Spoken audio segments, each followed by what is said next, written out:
to tutorial in Gorilla Tag. So what you're going to want to do, you're going to Oculus menu. You're going to go down to your clock. You're going to go to settings.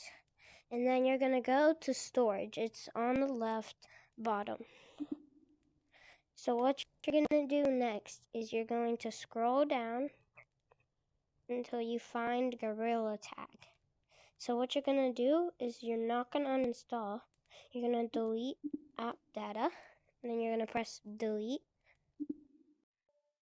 It should take you to your home. You're going to go back into Gorilla Tag.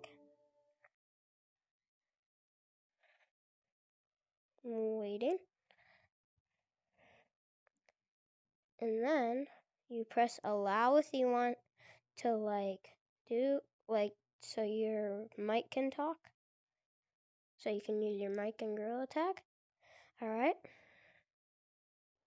And then you have your color code. And then you should be in tutorial.